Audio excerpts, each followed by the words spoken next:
Hold on just a moment. All right, we're live. All right. Good afternoon, everybody. This is the first meeting of the Criminal Law Subcommittee of the House of Delegates. We're going to try to take on 5 bills in an hour if possible. For those who are following along, I'll read the anticipated bill order. House Bill 128, dealing with hate crimes. House Bill 88, dealing with police mental health. House Bill 231, dealing with the panic defense. House Bill 270, dealing with sex assault investigations. And House Bill 234, dealing with service animals. The first bill we're going to take on, as I mentioned, is House Bill 128. This is a bill we heard last year, and I believe the Senate has this as 220, Senate Bill 220, and that it is already passed third reader over there and has been sent over to us. I believe there are amendments to conform the House bill to the Senate bill. Is that correct? Delegate Moon, I think Delegate Stewart intended to submit amendments that conform the bill to the Senate bill, but the ones that I received do not actually do that. I think there was some mistake. Okay, well, I'll tell you what, then let's move on. Let's pause that one, and we'll let me try and get clarity from the sponsor on that. My understanding is they are intending to conform it to the Senate. Well, I'll tell you what, let's not pause too quickly. Jeanine, maybe you can text Stewart's office while we continue the conversation on this. I guess, Counsel, are you prepared to explain the Senate version of the bill? Sure. I don't know if the host of the meeting can kind of pull up the Senate third reader so that everybody can see it, or is that possible? Let me see if that's me. If not, I can just go ahead and. What's this bill number? It's a House bill, a Senate Bill 220. I think I can do it. Give me one second.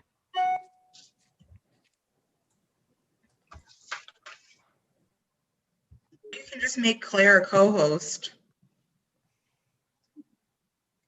And then that way she can do it. Wait, I got it. Nope, I don't got it. Got Moon, it. I'll make you co-host.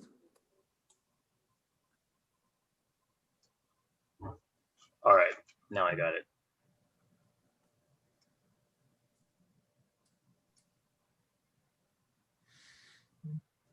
All right, can you all see this?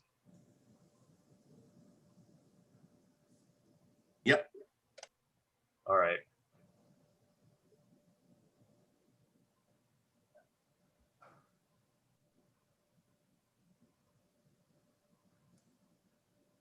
So as you can see, it adds a definition of gender identity.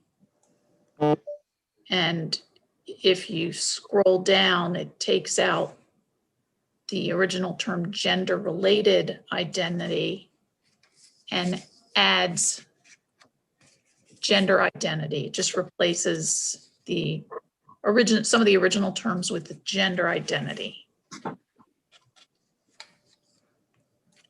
And then it strikes the original provision that requires a defendant to complete an anti-bias education program. It requires on or before January 1st, 2023, the University System of Maryland to manage the development of an anti-bias education program, and strikes the rest of the provisions.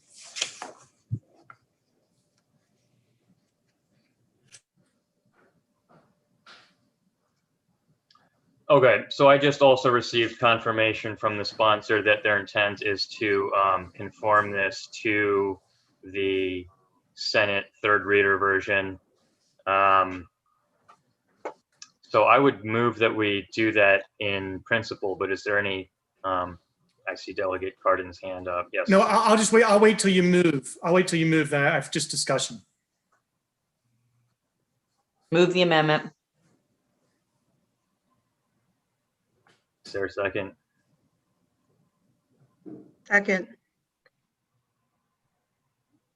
Okay. Do we want to roll call this or just do No, it by? can I ask a quick question? Yes, go ahead.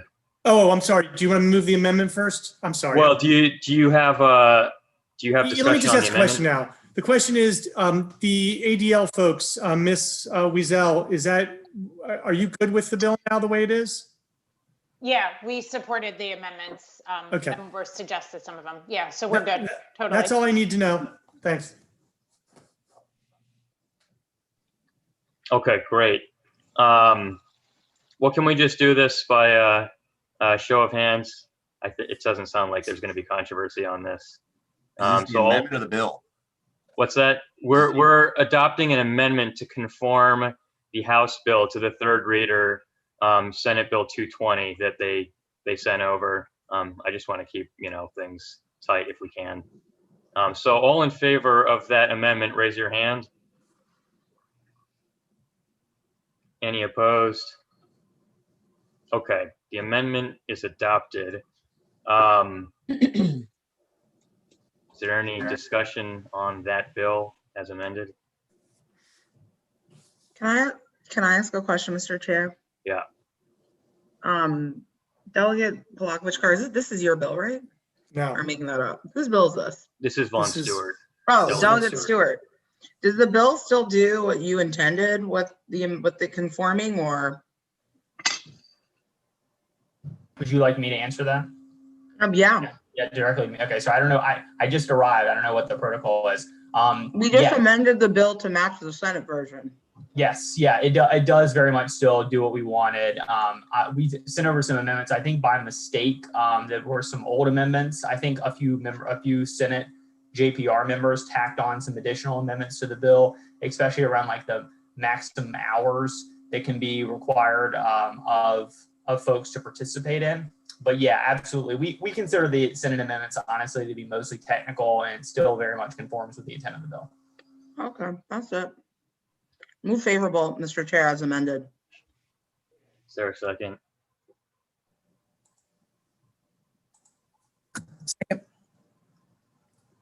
Okay, great. Okay, so let's see. Who is Janine or Claire? I'm not sure what our protocol is for. Do a voice vote. You want to just do it like that? All right. Why don't we do this? All in favor, say aye. Aye. Aye. Are there any opposed? Okay. Grammar? Kramer opposed.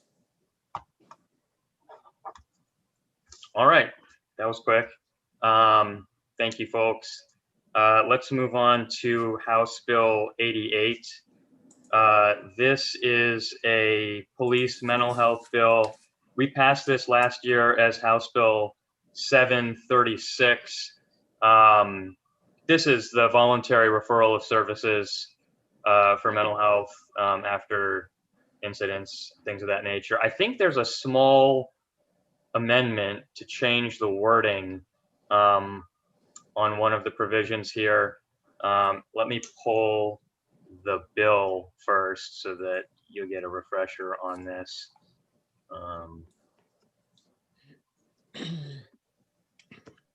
Mr. Chair, while you're pulling the bill, can I ask a question to the body on this bill? Sure.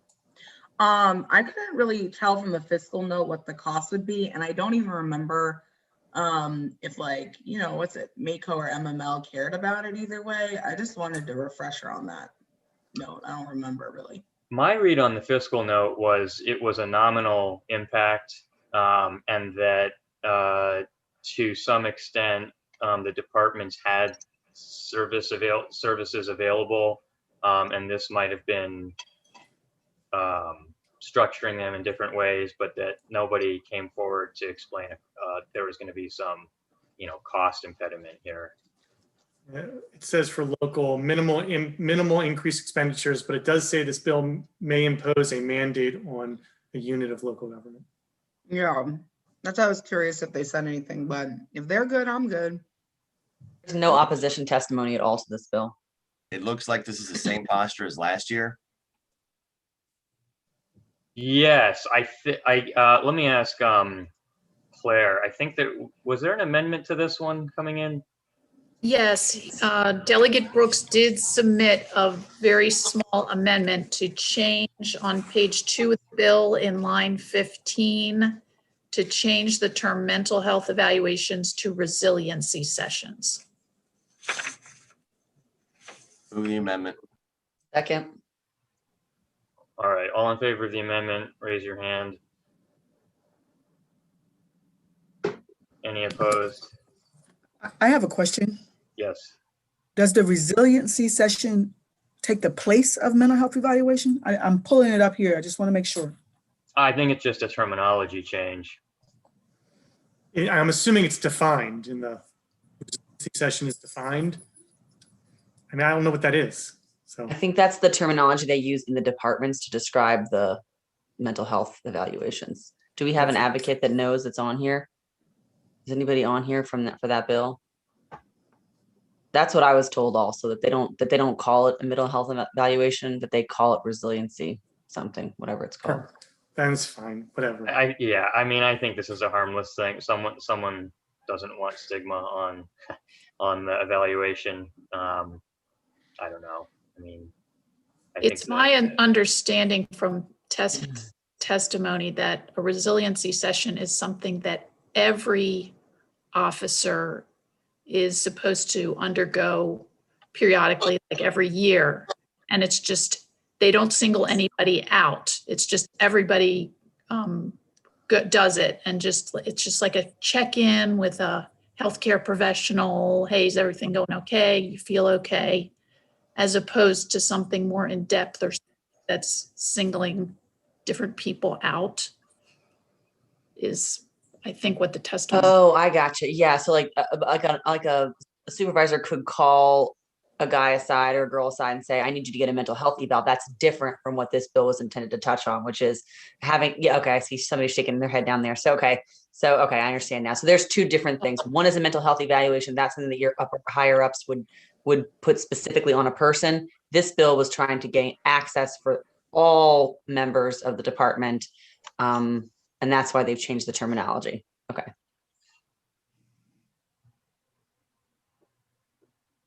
Delegate Davis has a question. Shoot. Yes, I just like to know, Claire, can you tell me where the amendment is? Where the wording is different? Okay, it's page 2 on line 15. He wants to strike mental health evaluations and substitute resiliency sessions.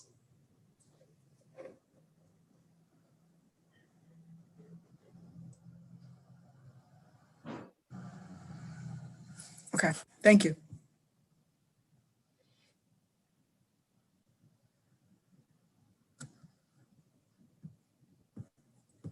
Is it all still voluntary? Yes. Is there any further discussion on the amendment? Move favorable. All right, all in favor of the amendment, raise your hand. Any opposed? Okay. Any discussion on the bill? Move favorable. Second.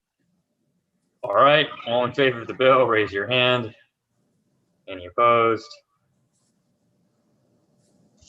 All right, moving on.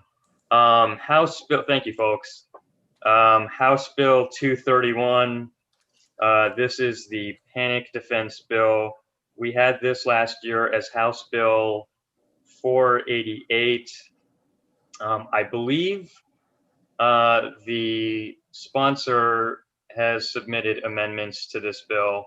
And I believe Delegate Cardin has also proposed amendments to this bill.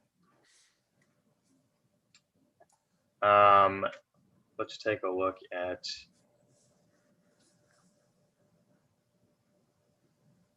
the sponsor amendments. Is there someone who I'm not sure who's best to explain the sponsor amendments. We have the sponsor here. Does the sponsor want to do so? Certainly. Thank you, Mr. Chair. So yes, this bill did pass this committee and the House last year, ran out of time in the Senate. However, since then, we had a conversation with the State's Attorneys Association, and they are supportive of the legislation, but pointed out kind of a technical issue with the bill and proposed a clarifying amendment in the legislation, which is what's up on the screen right now. I believe Gavin Potashnik with the State's Attorneys Association's on this call, and he probably can best describe what this amendment does. But really, this is kind of a technical amendment. It doesn't change anything in terms of the intent of the bill. And Gavin, doesn't change the substance of the bill. Okay. Right.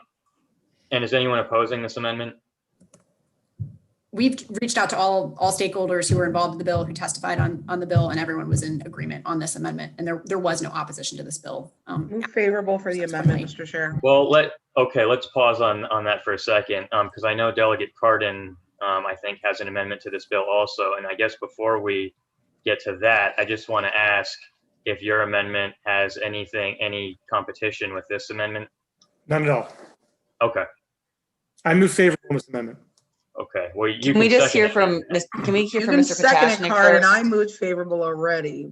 Can we hear from Mr. Potashnik on what the amendment does exactly, though? Sure, buddy. So what the amendment does essentially is it eliminates the defense in the second part of the bill, which has to do with mitigation between assault degree and assault second degree, first degree and second degree. The reason why we pointed out this issue is because mitigation between assault is generally not an issue, because intent is what drives mitigation. So the intent in an assault type of situation has to do with the degree of injury, not the degree of what you're intending to do. A prime example of this is I could say, I'm going to kill you and slap you in the face. Even though my intent is to kill you, the injury is clearly an assault in the second degree. It does not automatically make it an assault in the first degree. So mitigation really isn't an issue. Versus in a murder, if I say I'm going to kill you and I shoot you in the face, then clearly my intent is to kill you in a first degree type of sense, not a second degree type of sense generally. So we made these amendments in consultation with Delegate Vlahovic-Carr's office, and I think everyone agreed that that was the best way to handle this type of situation.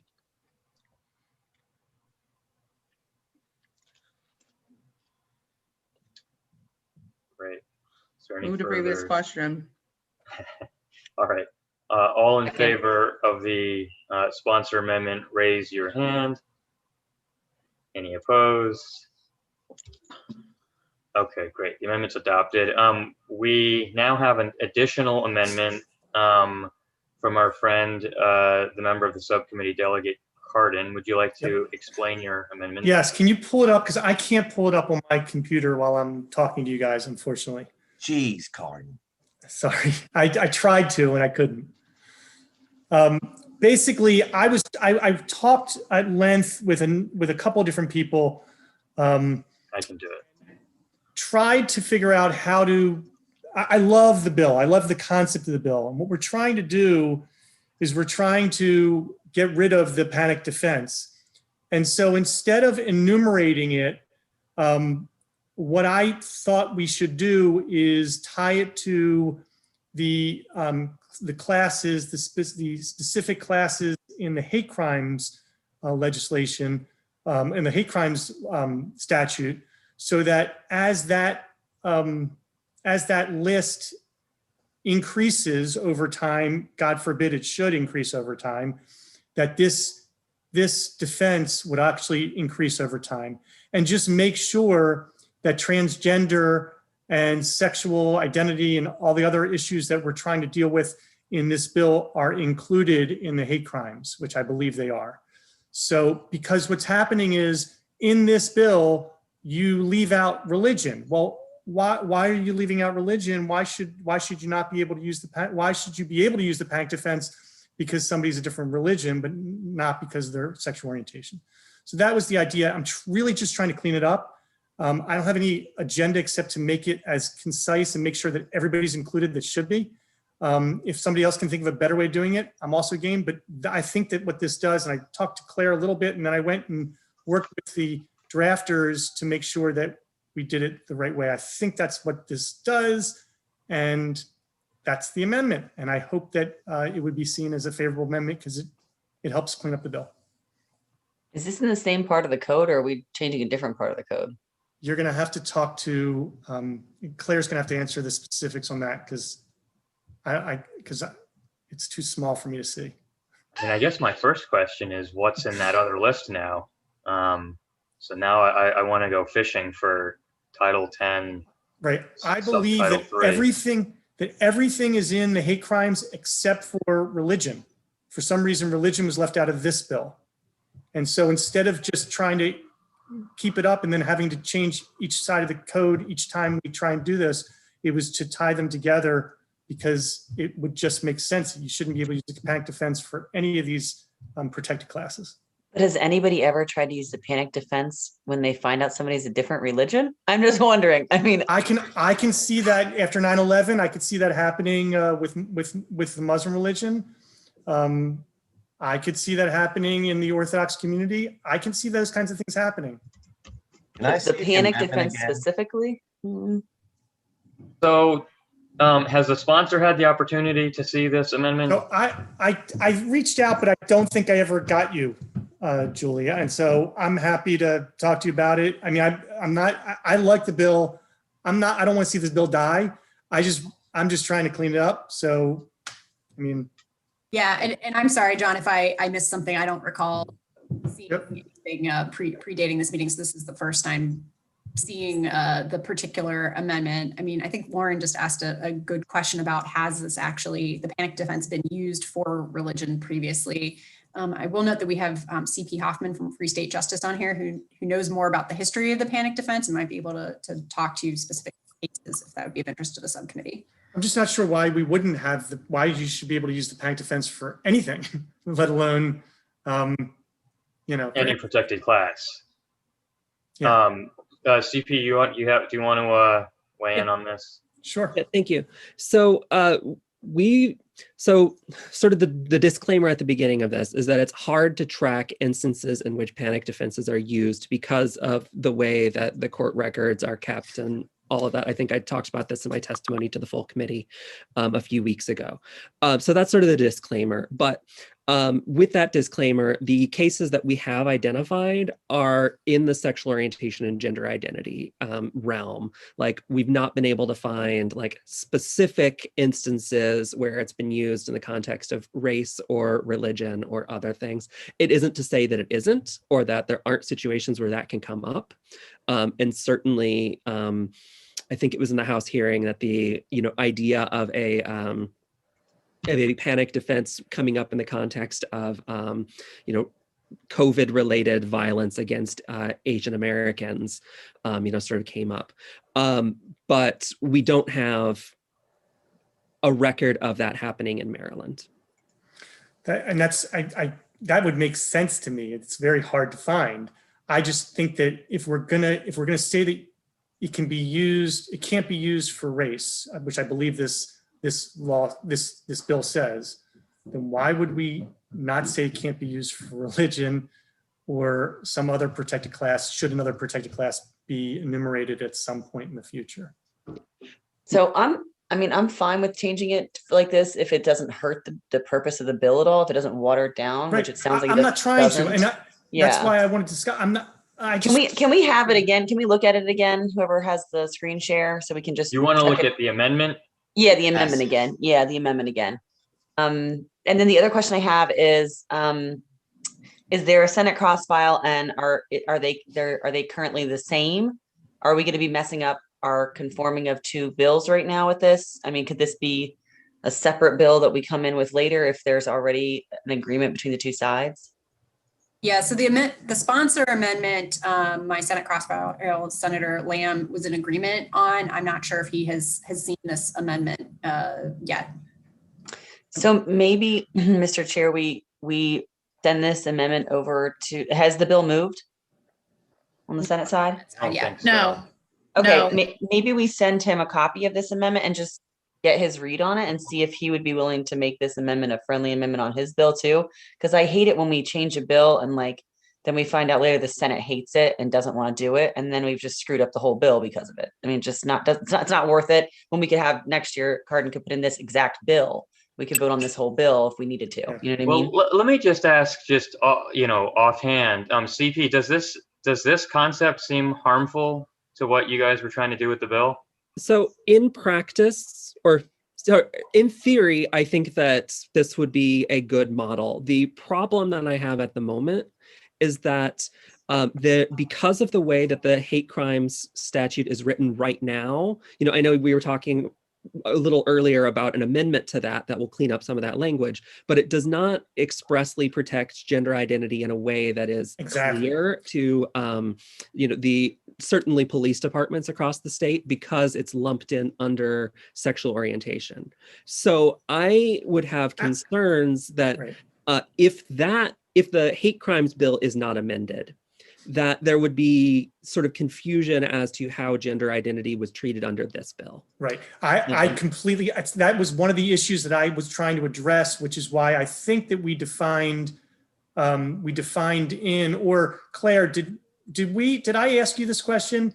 That is there case law that makes it clear that sexual identity includes the issues in transgender discrimination? And I agree with you that if that's an issue, that we need to go back into the hate crime statute and perhaps deal with it at that, in there as well. But I believe that case law has already helped make that an issue that shouldn't really be. So okay, so look, now this is now seeming complicated, and stuff we didn't have a hearing on. And so I would suggest we could go one of two ways. We table this, and then not table it, excuse me. Robin's throwing his hands up. Yeah, we hold it, or we take it basically as we did it last time.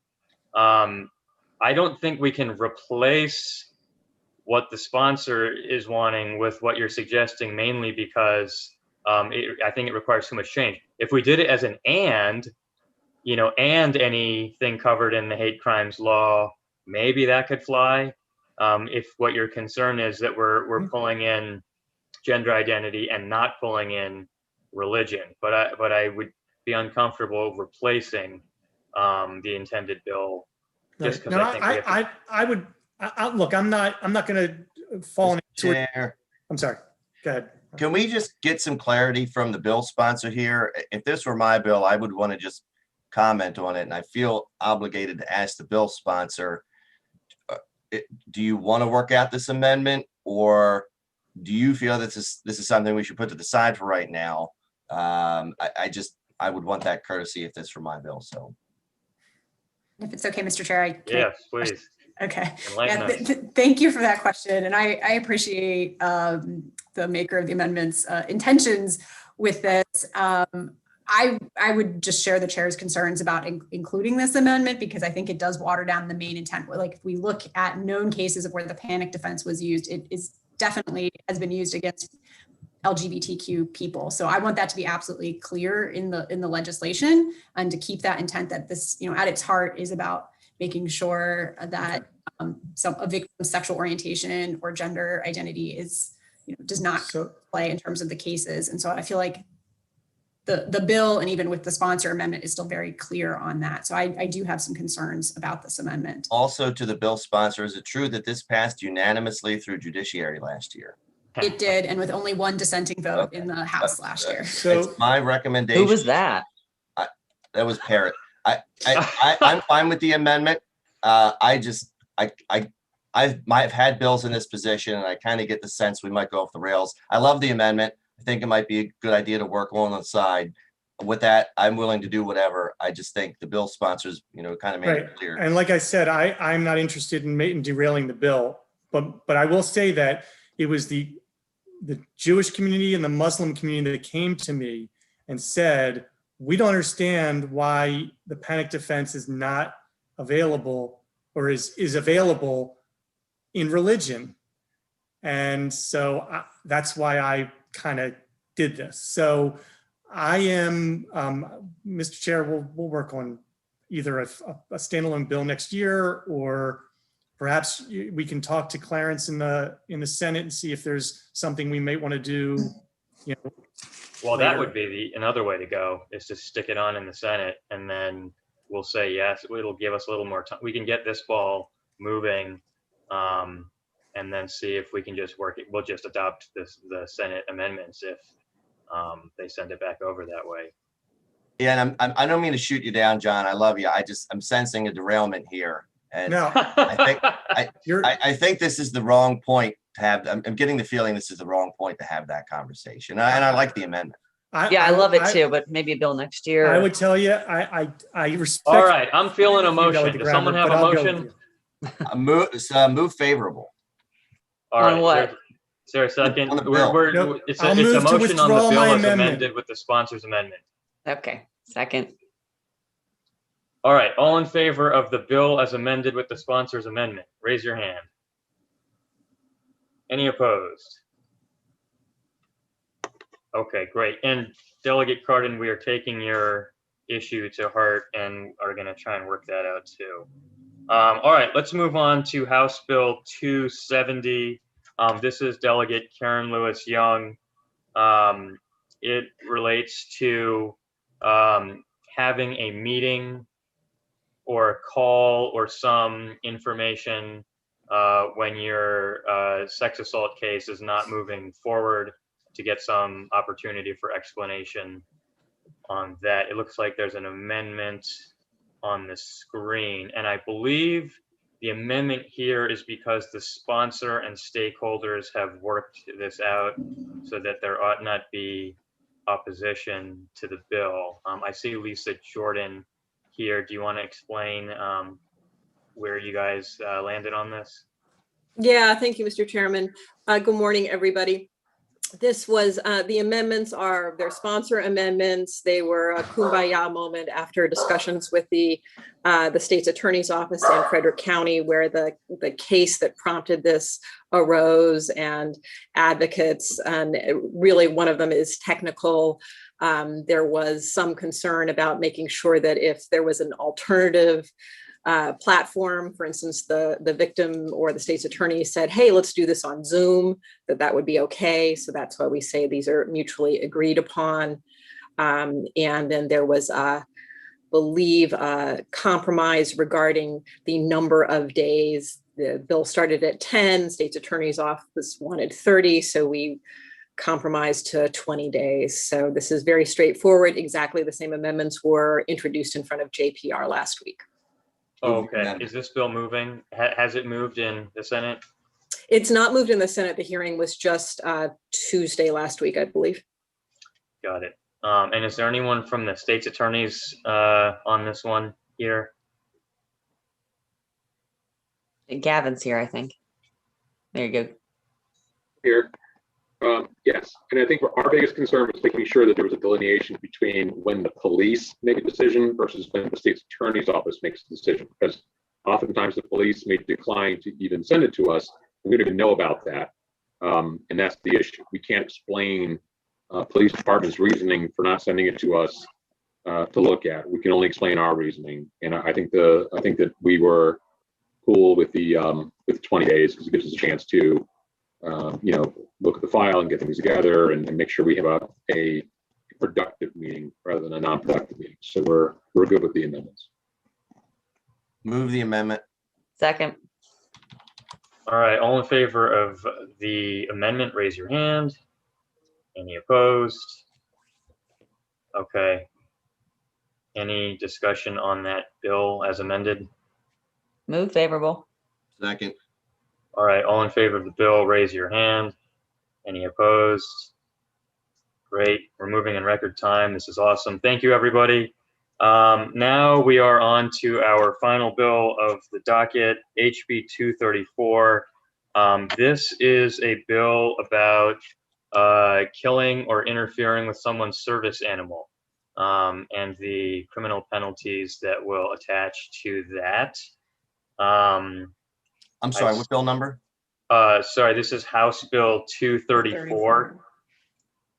I think this is a new one for us, so I tabbed this for some discussion. And so this was my first blush look at this, and we have some advocates here, I see, but my understanding of the bill was it deals with killing or interfering with a service animal, and it attaches two things: a opportunity for up to 5 years and restitution to cover the costs, I guess, of what you put into the training and all that for the animal, and to get a new one. So I'm guessing there's some special costs and importance to these animals warranting a different treatment in law. The one thing I flagged for the sponsor, and I see she's with us, is you'll recall the subcommittee last year dealt with interference. It was a bill to deal with interference of animals, and we eventually reworked a few sections of law to defelonize interference with horses used in horse racing, and to create a penalty for interference with horses. And I think the interference was a year. We also have another section of law dealing with aggravated killing, cruelty of animals, and I forget what the penalty. I think that's 3 years. I want 3 to 5 years, maybe. Anyway, but anyway, you'll recall we've had other sections of law, but I see there are amendments. Does the sponsor want to explain where we're at with the bill and amendments and things like that? Yes, Mr. Chair, thank you so much. So the amendments that you have, actually, I need to tweak the amendments that my office sent to you earlier today because there's a little bit of an error in those amendments. And then, so there's two sets of amendments. There's one set of amendment that addresses a concern that the chair raised at the hearing about whether or not a veterinarian that may euthanize an animal would fall under this bill. And so there is one amendment that will clarify that any type of veterinarian procedure, including euthanasia by the veterinarian, would not be applicable to a criminal charge in this bill. And so if you don't have that amendment, Mr. Chair, I apologize, and I'll make sure that that's sent to your office. The second set of amendments that you do have that needs to get cleared up is just basically adding the language with regards to intentional killing or reckless killing or intentional injury, adding it to section 10-608 of the criminal code, which is the code currently in place as it relates to intentional killing and harms of, it actually deals with cockfighting, but but adding that language to that section of the code, as opposed to right now, my bill creates a totally new separate section of the criminal code. So adding the language from the original bill to 10-608 of the code. That would also change the penalty, because the penalty under my original bill was a misdemeanor versus the penalty under 10-608, I believe, is a felony under the code. So it actually increases the criminal penalty, but we'll also be adding in the restitution language as well to that section. And then as it relates to just kind of an intention or unintentional harm to an animal, that would get added to section 10-620 of the code, which is the section of the code that the chair was referring about with it relates to equines and racehorses.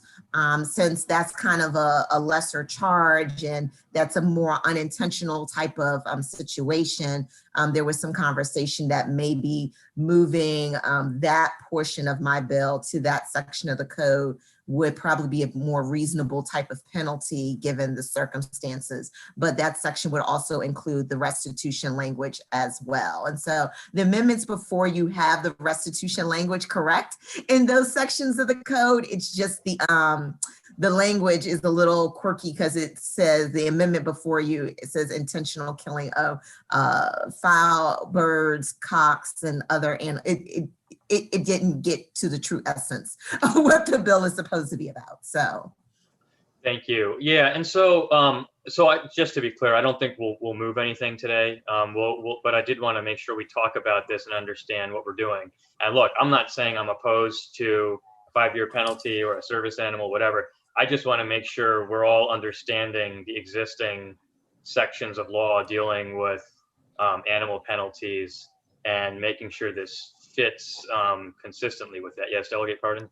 Can you just remind us so if I intentionally interfered with and caused the death of a service animal right now, what would I be on the hook potentially for?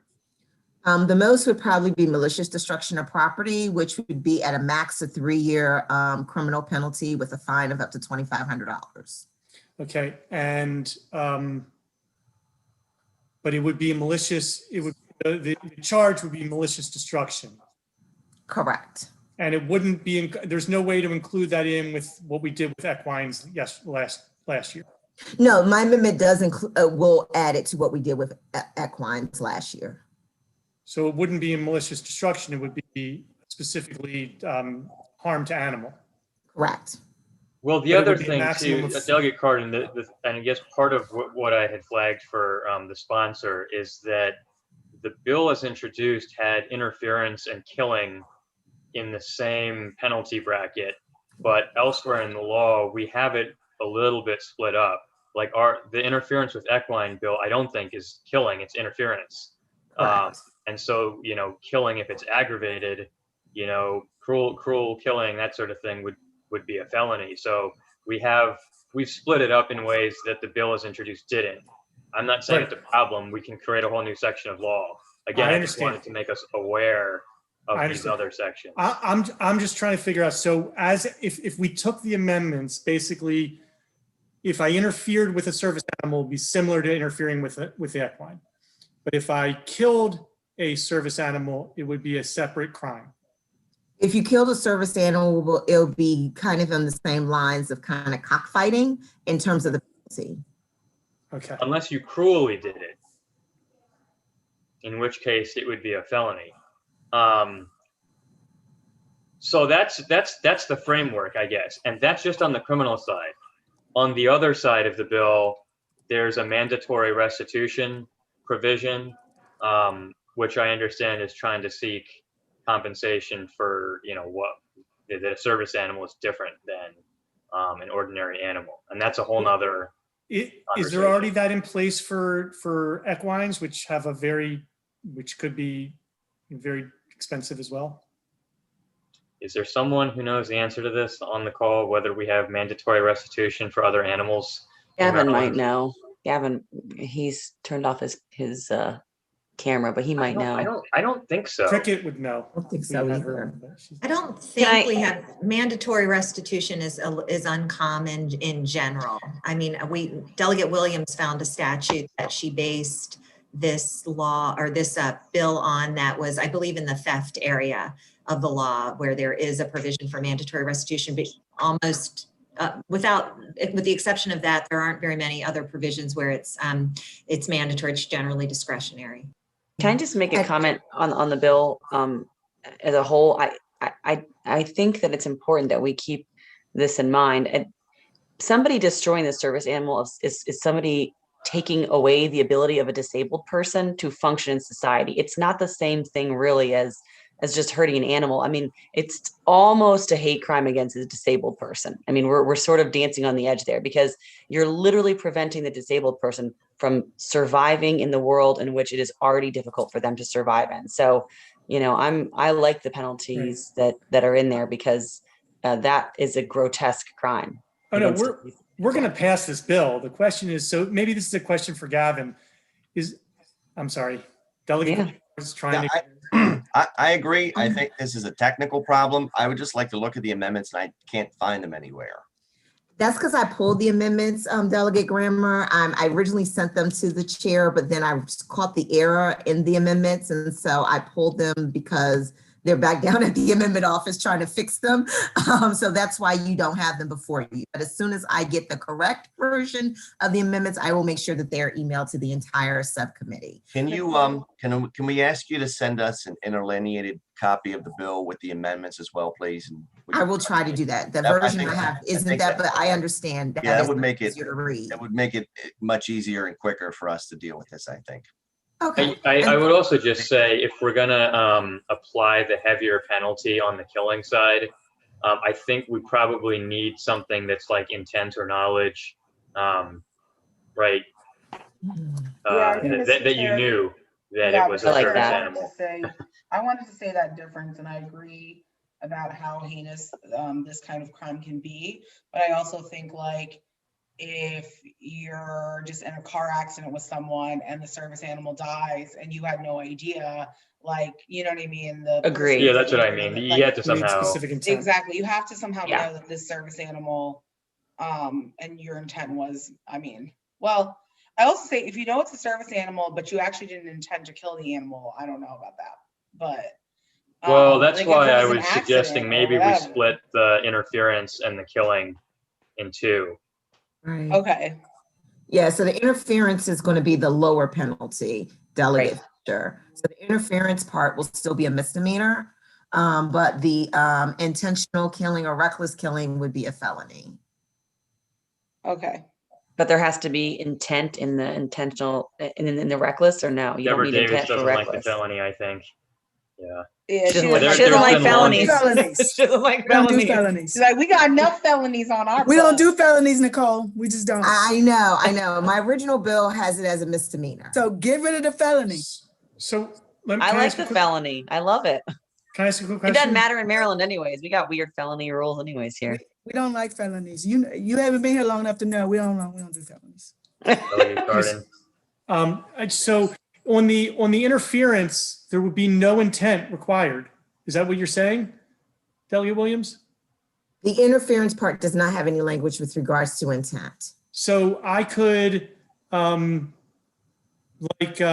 Yeah, what's an example of use that? Delegate Fisher's example.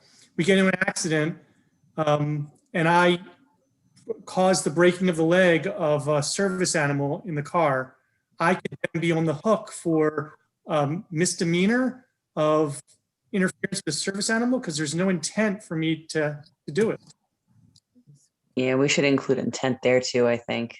I just think, and I always say this in our committee, there are people that die every day in Maryland and it's not murder, right? It's not anything, right? Like sometimes like accidents and bad things happen and there aren't criminal charges to things in life, and that's happening every day. And so I would just in this bill want to clarify when someone's doing a criminal act with intention to hurt the service animal and hurt the person that is using the service animal, and everyday life in which things happen, people make mistakes, people have issues, and a service animal is then hurt. And so Right. that's where I'm a little confused. I have no problem stringing them up if they intended. I'll So Delegate I think Fisher, we all you're saying- would, right? So you were saying that you would like to see, I think right now the language is just says interfere with the use of a service animal, but you would like maybe intentional interfering with the use of a service animal or allowing an animal, I guess the rest of it, something to that effect.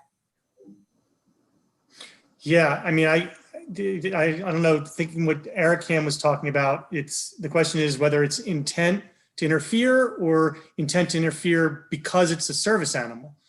Either one. Okay, why don't we do this? I think we're circling around some options for how to handle the criminal side of this.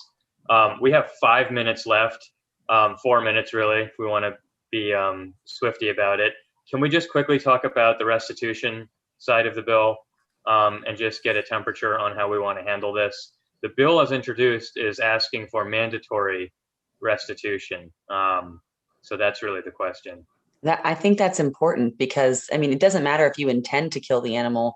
If the animal is died or injured, you still have to pay for it the same way I would if I hit my neighbor's, whatever, any other thing. I mean, I should still have to pay for it. I mean, these people, they can't live without these animals in the world a lot of times. So I mandatory restitution is fine. I like that piece of it. Let me ask, if I can, I'd like to ask the bill sponsor a question. Delegate Williams, what about this scenario? I have my grandmom, she's 72. She sees, but she doesn't see really well. She trips on the sidewalk and falls on someone's service dog, and the service dog is injured, not killed, but injured in the capacity where she can't function as a service dog. Does my 72-year-old grandmom have to pay full restitution for that? If we add the intent part to the bill, then no, she will not. That's my question. I like the restitution as well, but what do you do? Because that's a valid scenario. Yeah. So my question is, what do you want us to do? Yeah, I think if we add the intent part to the bill, Delegate Grimmer, then under your scenario, your grandmother would not be on the hook for the harm to the service animal because she had no intention of harming the service animal or interfering with the service animal's use. Are these dogs insured? Are they insured? You can. That's a good question. I don't know. Lisa, do you know that? I know we have Lisa or Jennifer. Gavin's nodding. Gavin's nodding that they are insured. They're insured. They're insured. Insured for just that purpose, so that if it gets hit by a car or if it gets hit, I mean, these are valuable commodities. So I know that even for service animals in police departments, they're insured, and also they're insured twice. So it's insured for the animal's value as a service animal, and also in case the animal bites somebody or hurts somebody, then you're also self-insured on those things. So the random damage case, that's already covered by insurance. Is that what I'm hearing?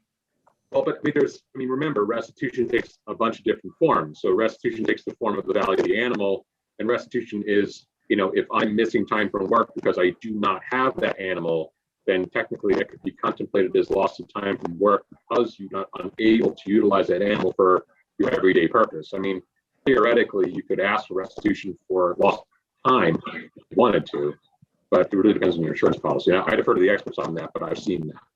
Yeah, and for me, like I like the case where a group of young boys beats a dog to death, and now we have some mandatory restitution for someone who's frankly been screwed over pretty hard. I'm fine with that, but this gets real tricky for me in a real innocent case where circumstances happen and someone's animal gets injured. Now, I mean, you could really get a hefty mandatory restitution case in that example, and I would just like to see that worked out if possible. I agree. That's smart. And now that we know that they're insured, so the person can, get their animal back if necessary. There's no reason to penalize people who accidentally did something. We do like the bill. We love the bill. I agree. The only other thing I would add, the other states that do have this policy in place, including the restitution, it is mandatory in California, in Illinois, in New Jersey. The restitution provisions in those bills is a may. I mean, it's a shall, it's not a may. Is that without intent? Is there intent in those or no?